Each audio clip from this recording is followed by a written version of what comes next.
Chapter 31, Asepsis. I wanted to start out with the definition of asepsis, that this is a toxic condition that results from the spread of bacteria or the products from bacteria, and it's from the focus point of infection. Just a few more recent statistics. We don't always have the most recent because it takes a few years for things to get out in the literature. But 1.7 million patients in the United States contract a healthcare-associated infection. You'll see the abbreviation HAI every year. So that's about 1 in every 20 hospitalized patients is going to contract that hospital-acquired infection. And that results in about 100,000 unnecessary deaths each year. Altogether, if you think hospital-acquired infections, so maybe central line infections, urinary tract infections, all the other, it ends up being somewhere between $35 to $45 billion excess medical costs per year. Most of that is being absorbed by the healthcare systems themselves, wherever the infections occur. And unfortunately, in hand hygiene, which is our best defense, we only have a 40 to 50% compliance with both washing in and then washing out, if you think of that threshold of the room before you go into the room and when you come out. So room for improvement there. As far as different types of asepsis, we have medical asepsis, so think clean, and surgical asepsis, which I want you to think sterile. That's on the next slide. I don't really have a whole lot to add to all of these bullet points, but just think of when we say medical asepsis, put on clean gloves, not sterile gloves. To use disinfectant, but we don't have to sterilize. When we talk about surgical asepsis, then this is going to be that sterile technique. So if we are inserting a line or tube or drain into the body, unless it's into the GI tract, if you think like IV, catheters, Foley catheters, things like that.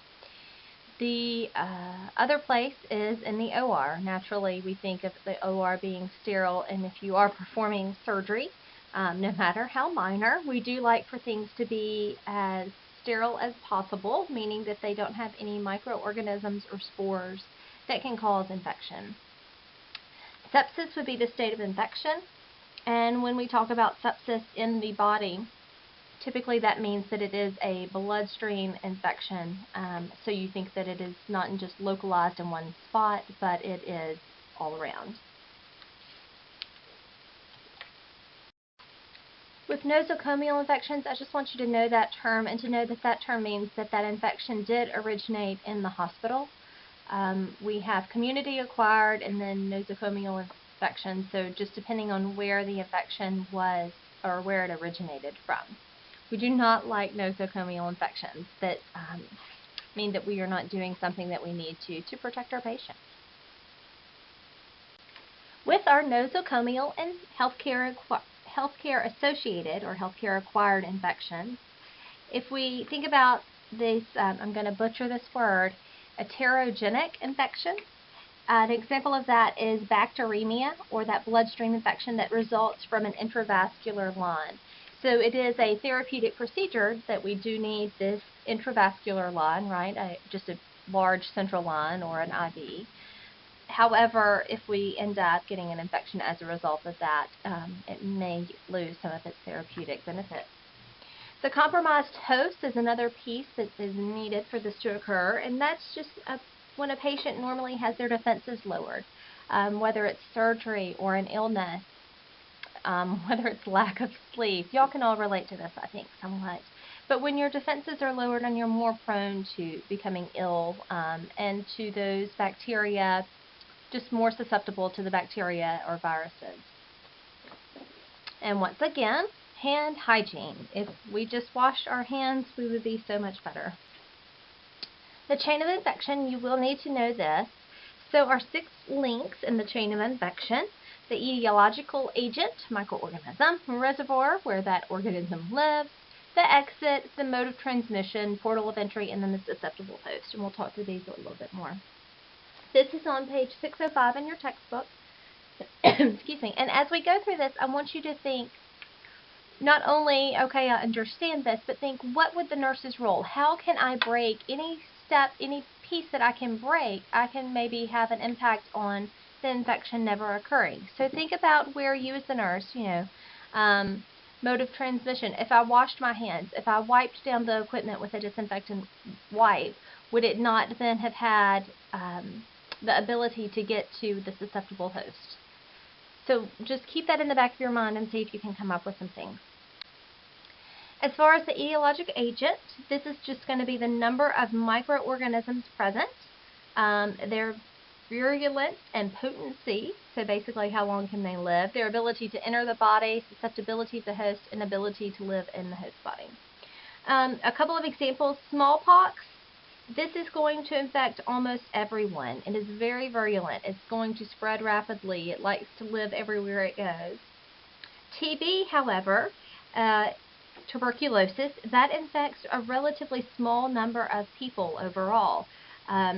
It's those who are maybe malnourished, who live in crowded conditions, who have a decreased immune system. It depends on the host actually being fairly compromised for tuberculosis to become active in someone.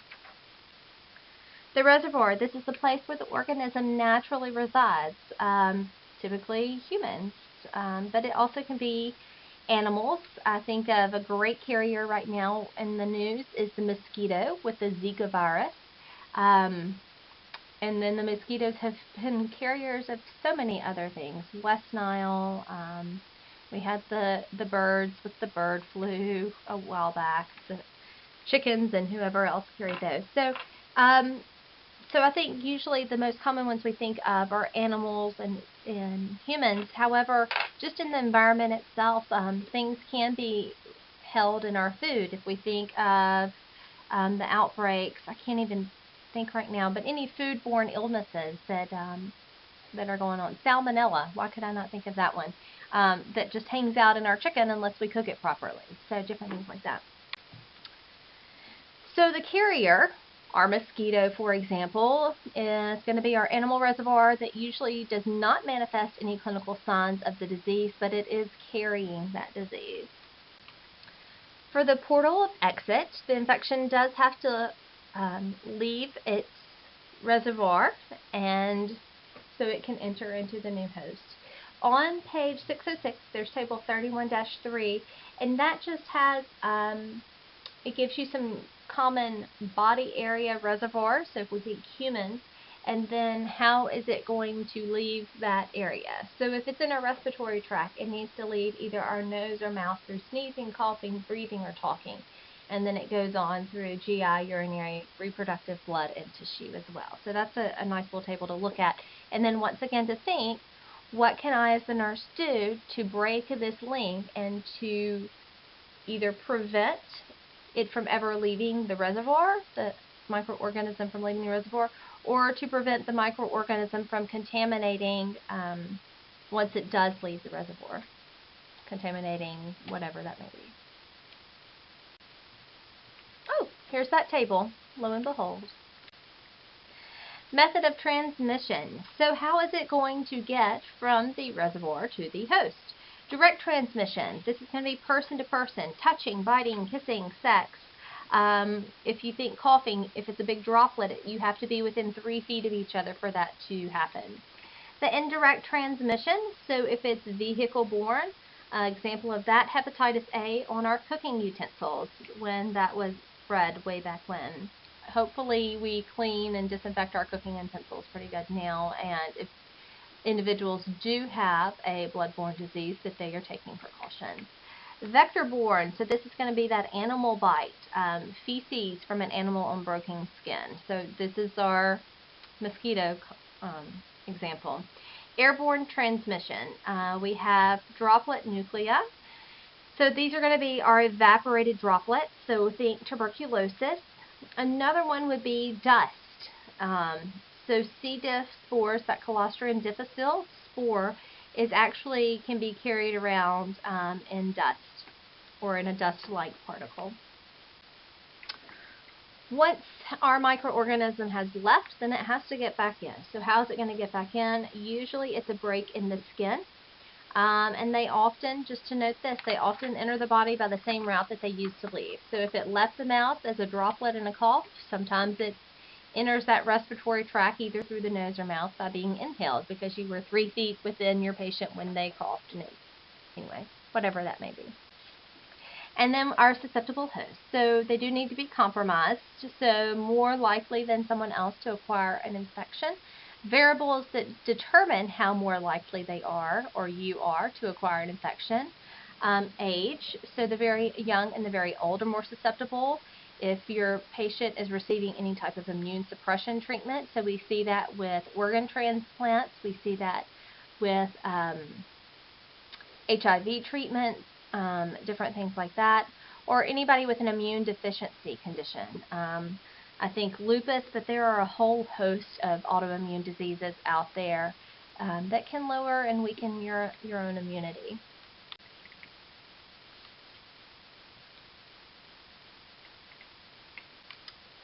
With non-specific defenses, the anatomic and physiological barriers here, so if we think intact skin and mucous membranes, these are going to be our first line of defense. So dry skin is a good thing. Moist skin, the bacteria like. So a lot of times if your patient, I think of skin folds here, we like to try and keep those after bath, keep them really dry so that fungus doesn't come. Keep them dry so fungus does not grow. Also, normal secretions. Those are a good thing. Those make our skin slightly acidic. So when we lose those secretions, then we may become more prone to acquiring an infection.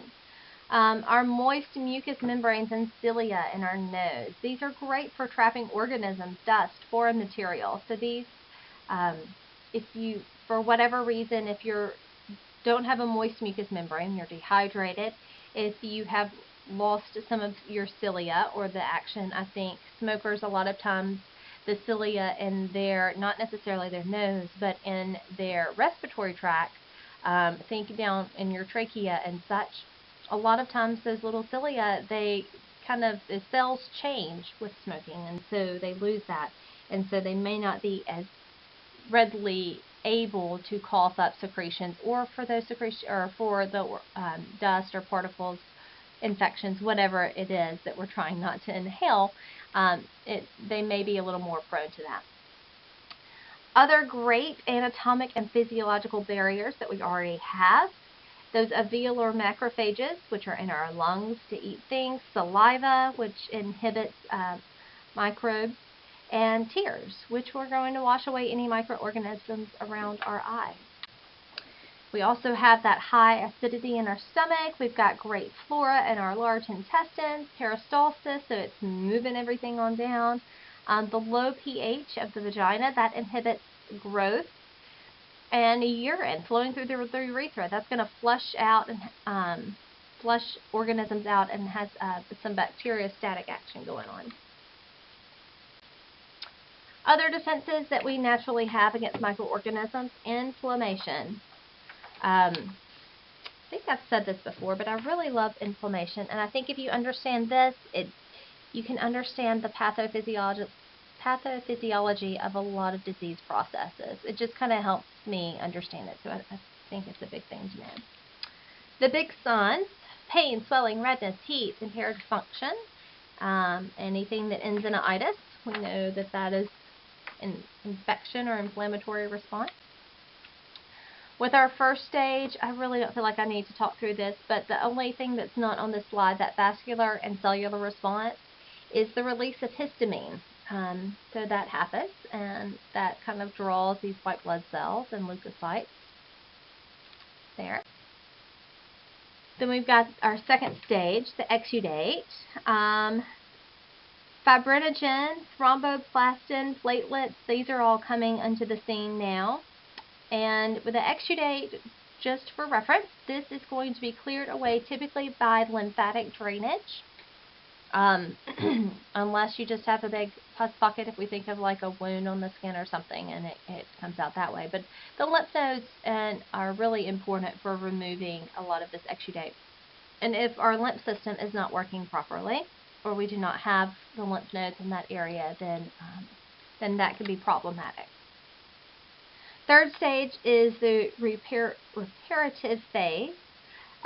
So replacing those destroyed cells with more similar cells. Just to note, the nervous system, the muscular tissue, and those elastic tissue, they do not have as much regenerative capacity as other tissue. So it may not, if you think more scar tissue or as far as nerves, not having to find a different pathway because they're just not going to regenerate and work like they used to.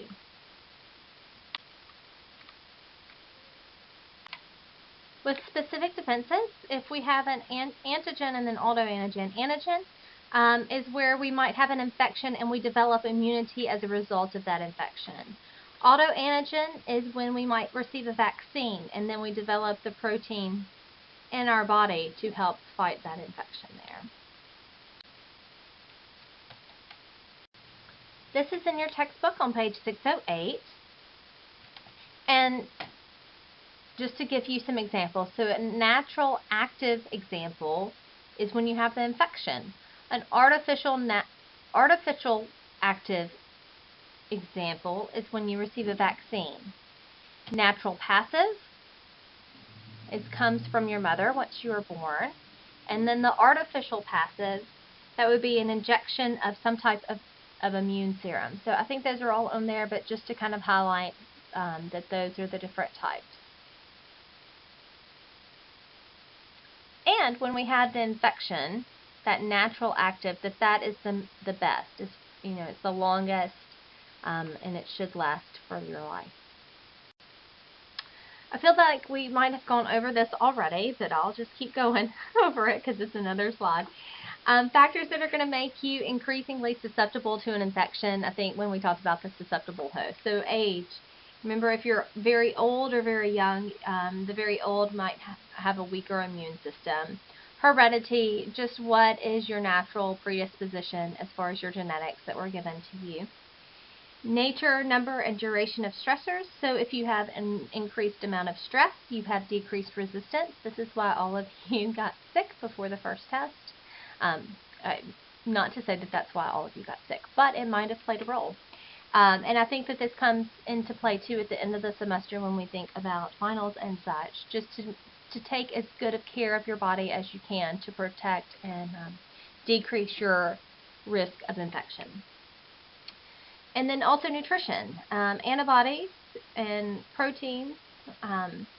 You need proteins in order for your body to produce antibodies is what I was trying to put out. And there you have it. Also, all of the vitamins, if we think about vitamin C is a big one.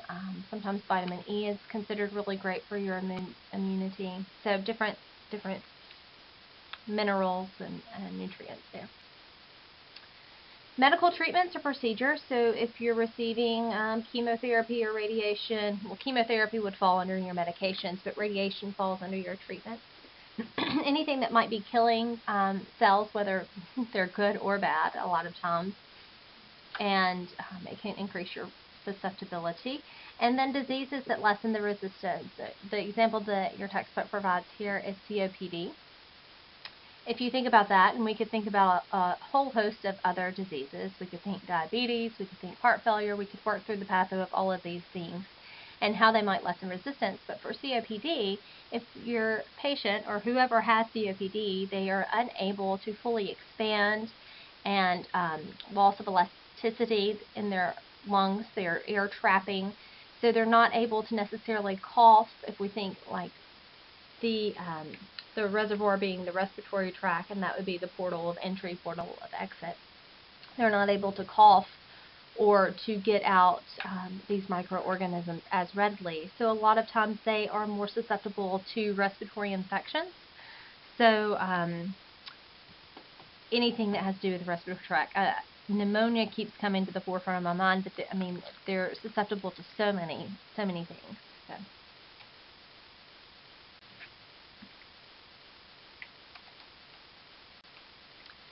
When we assess, which is always going to be the very first thing we do, these are physical assessments that you'll notice for a local infectious process.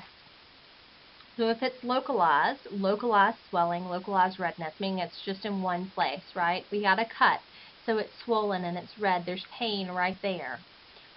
Heat right around that area where we have that cut. And depending on the site and extent of involvement, we may or may not lose function of that body part. For a systemic infection, so that's something that involves our whole body, what we will see, fever, and increased pulse, respiratory rate if the fever is really high. So think general overall affects the whole body. Malaise, that fatigue and loss of energy. Maybe anorexia, that loss of desire to eat. Some situations, nausea, vomiting, and then also our lymph nodes are more than likely going to be enlarged and tender. Some of your lab data that might see elevated white blood cell count, and this is usually going to be greater than 11,000 per milliliter. But there will always be a normal range. Don't memorize that number. Do not memorize that number, because there will always be on every lab value sheet that it should be somewhere. You can find it. We'll have whatever your patient's value is, but also what the normal range is, and you can clearly see that it would be elevated. And then all these other things. That elevated ESR, erythrocyte sedimentation rate, with infections, our red blood cells just get heavier, and so when they spin it out in the lab, they fall to the bottom a little bit quicker. So that's that sedimentation rate. So that signifies an infection. These are going to be our diagnoses, our potential nursing diagnoses. Risk for infection makes sense. And our risk factors, that inadequate primary defenses, so broken skin, change in the pH of our secretions, a decreased ciliary action, anything like that, primary defense. Or an inadequate secondary defense. So if we think immunosuppression, leukopenia, decreased hemoglobin, so not having enough red or white blood cells, platelets to help fight whatever infection once it has entered. Other potential nursing diagnoses here that might play into your patient developing a infection, or if they already have an infection, some potential nursing diagnoses that might apply to them. Obviously, potential complication of infection, the fever, but imbalanced nutrition, less than body requirements. So if they are too ill to eat adequately, acute pain if they have tissue damage and discomfort. That impairs social interaction or social isolation. If they're required to be separated from others because they're contagious. I think of when we had the Ebola crisis and you had a patient behind several doors, and for a nurse or any care provider to enter, all of the equipment that they had to put on. And so as a result of that, I mean, it was a process to put all of that on, and it was hot. And so the interaction that they had with individuals was very limited when they were actively and contagious there. Anxiety, if a patient has to be absent from work or they're unable to perform their usual functions in life, even if it's just cooking or doing laundry or whatever, that can produce anxiety if you're not able to do what you're normally able to do. Planning, these are just making goals. These give you some starting points for goals. Remember, we want our goals to be specific and measurable so that we can evaluate, and they need the time frame. Planning, so what do? Just strategy, so we want to be sure that we're clean when we need to be clean, sterile when we need to be sterile, that we are supporting the defenses, and we're teaching our patients how to prevent infections once they get home. So implementing, so this is the bread and butter of asepsis. These are our nursing interventions. So what? What do we do? Prevent the nosocomial infections. In order to do this, we need proper hand hygiene. We need to make sure that we have the right environment controls, whatever that may be. Sterile technique when it's warranted, so think OR or inserting a Foley catheter or an IV. And then just to be able to identify those patients that we know are going to be at risk. So those with immunosuppression or autoimmune diseases or whatever it may be, just being able to identify, I see that you have a wound on your leg, you're going to be more susceptible, so we need to keep that clean, we need to keep it covered out in public, whatever that means. Hand hygiene, I feel like we have gone over this already, so just read through these next slides.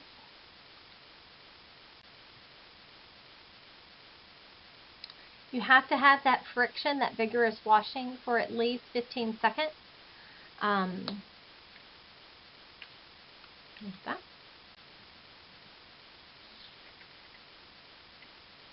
And on this one, alcohol-based hand rubs, I think, are perfectly and completely appropriate. I think they get our hands more clean. But when our hands are visibly soiled and when our hands kind of feel icky, sticky because we've used alcohol gel all morning long, then it's time to wash them to remove that residue and to wash off that physical dirt. Gloves are not a substitution for hand hygiene, so we always need to still do hand hygiene before we put on gloves and after we remove our gloves. But gloves are a great barrier as well. The next few slides just show you your hand hygiene. This table, it begins on page 613, and it's one that I mentioned that you need to be thinking about before, but it's tucked back here, not where I mentioned it earlier in those slides, because these are nursing interventions. So, nursing interventions that are going to break that chain of infection, this is what you need to be thinking of. So, if you have the microorganism, what can we do as the nurse? We can ensure that things are properly clean and disinfected. We can teach people about how to clean and disinfect, so just to increase their knowledge. And it goes on for the next few slides. So I think this is a nice table to know. For implementing, I think I mentioned just on another slide, just do whatever you need to do to support your host. Well, here are some great things. How do you support them? You give them proper hygiene. You clean the wounds. You use soap, whatever that may be. You help them to wash their hands. You make sure that they are eating adequately and they're getting enough protein and minerals and nutrients. Make sure that they are getting enough fluids so that they're not dehydrated, so they have moist mucous membranes. Make sure they're sleeping and have as minimal stress and that their immunizations are up to date. Antiseptics inhibit the growth of some microorganisms. Disinfectants are going to destroy those pathogens. So we do have different types of wipes. We will look to see if they are antiseptics or if they are disinfectants, and usually in the hospital they are all disinfectants because they do want to prevent the spread of germs and these spores that are hard to kill. Different things, disinfecting versus sterilization. So disinfecting would be keeping things clean. Sterilizing would be, once again, that sterile procedure for our medical asepsis. Don't think I have anything to add to this. Standard precautions, they're universal precautions, so that means that we wear gloves when coming into contact with mucous membranes or body fluids. Respiratory hygiene, so, cough into your elbow, not into your hand that you're about to use to shake someone else's hand. And isolation, although it can cause anxiety or maybe social distraught because you are isolating the patient from the rest of the world, coming in there with gowns and masks and gloves and whatever else you might need. But it is designed to prevent the spread of infections, so we do need to wear our PPE even if we are walking in just to talk to our patient and we don't plan on taking or touching anything or doing anything. We really do need to take those precautions and wear that PPE. The different types of infection prevention, these isolations, I believe we went all of this in the skills lab. However, there is also, just to remind you, page 619, there's a box 31.1, and it's also in the text, but that box kind of pulls out, all right, what does it mean to be on strict isolation? What does it mean to be on contact precautions? The airborne, let's see. I think it goes contact, droplet, and airborne, which are the most common ones, and then also standard precautions and what all that entails. So from the last slide, to make sure that you know what are these universal precautions and what do I need to be doing to uphold those precautions. So page 619.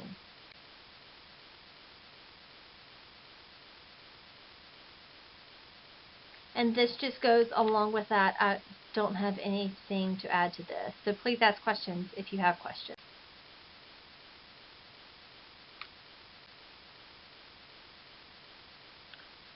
Standard precautions are these universal precautions. Once again, any body fluid, non-intact skin, the mucous membranes, anything where there is the potential for transmission of microorganisms, from us to the patient or from the patient to us, that's when we need to wear our gloves and do all the other things that we're supposed to do. Page 619. And then the transmission-based precautions, airborne, so think tuberculosis, measles, varicella. A lot of times the patients on these airborne diseases, they will be in negative pressure rooms, which means that their airflow is not hooked up to the rest of the hospital as far as ventilation. It exhausts to the outside, but it's that negative pressure. So instead of it being a positive pressure, when you open the door, that positive pressure pushes the air and all of those germs floating in the air out into the hallway. That negative pressure actually pulls the air in so that those germs stay in the room and are contained. There you go. Droplets, so we think pneumonia, mumps, pertussis, that whooping cough, diphtheria, and then contact isolation. Hepatitis A, Shigella, E. coli, C. difficile, Clostridium difficile, all of those would cause our patient to be on contact precautions.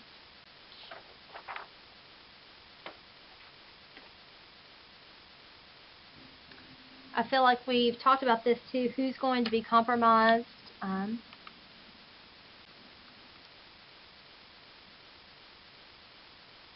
Wash your hands, wash your hands, wash your hands. Nothing else to say about this. Then our PPE. So when we talk about gloves, what's the point of gloves? And it's to reduce the likelihood of transmitting our germs to the patient and from the patient, from us to take germs from one patient to another. This assumes that the nurse is healthy and not going to catch anything. But I would say, too, that gloves are also used to protect us from our patients sometimes. Gloves, gown, face mask, eyewear, all of this. And the next few slides go over how to put on your PPE and how to take it off properly. There is an order. The bottom line as far as how to dispose the soiled equipment and supplies is just we want to protect ourselves and we want to protect others. So to protect ourselves, we need to prevent this inadvertent exposure to any body substances. So put our linens in a bag, not on the floor, so that inadvertently we might step on it with our shoe and then carry it out wherever we may carry it. To protect others, and that might also go along with protecting ourselves if for some reason when we get home and we're untying our shoe and then we have those germs. Protecting others from that contaminated environment, so wiping things down. I think of the contaminated environment, protecting others, is when I'm going to ask you to wipe down the glucometer in between patients, because best case scenario, we've had that on their bedside table. And more than likely, though, we have had that glucometer where we're checking their blood sugar in the bed with them. And so just to prevent the carrying of germs from one patient's bed to the other, even if they are relatively healthy and the only thing they're in there for is a broken leg and nothing else, they shouldn't have any microorganisms, just to be extra precautious.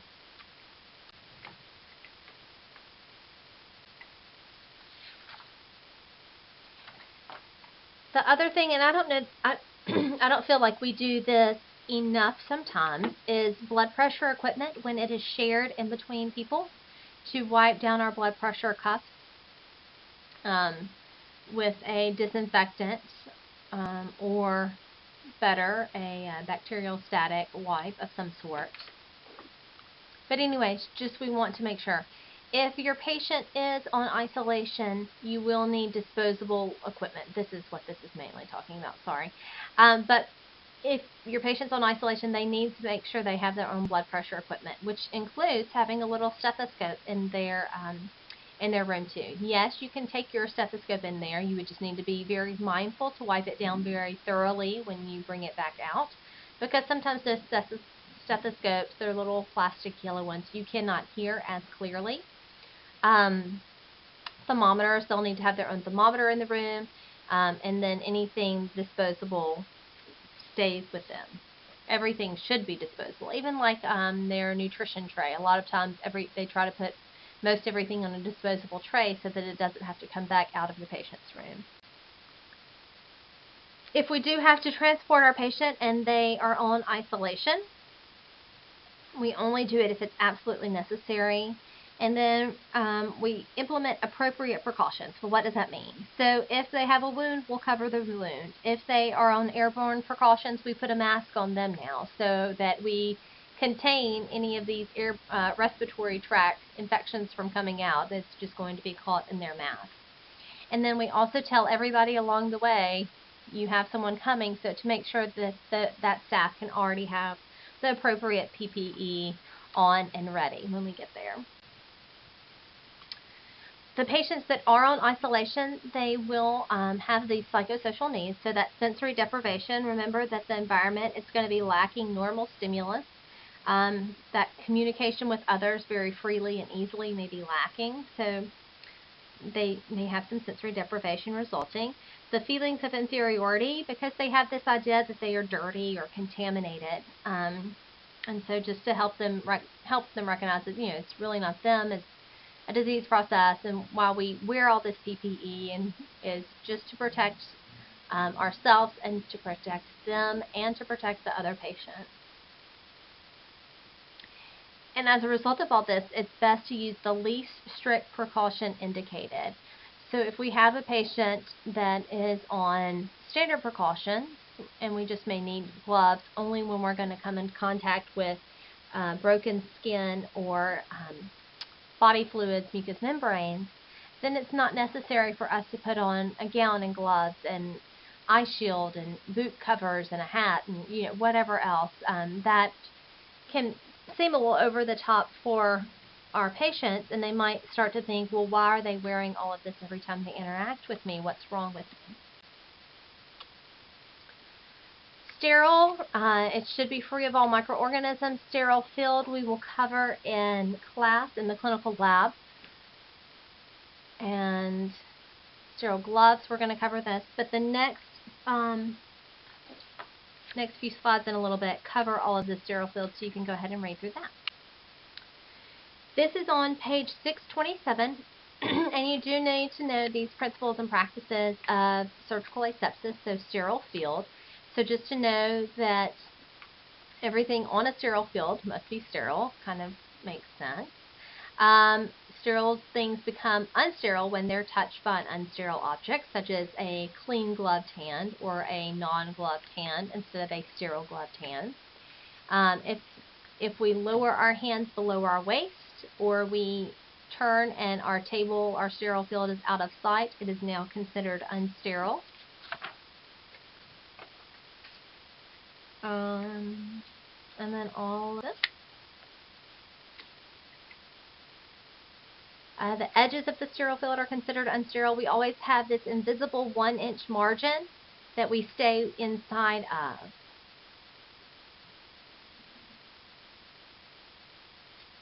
And that is that. And then I like this last point. Conscientiousness, alertness, and honesty are essential qualities in maintaining surgical asepsis. So if you think your hands went below your waist, or your sterile field was out of sight, then you reset up the whole thing. It may seem wasteful, it may seem silly, but you are being precautious and you are making sure that you are being the best patient advocate that you can, and that that field is truly sterile, and you are not going to inadvertently give that patient some sort of microorganism and cause some infection that we do not intend to. If for any reason that you come into contact or are exposed with blood or body fluids, the first thing you want to do is report the incident.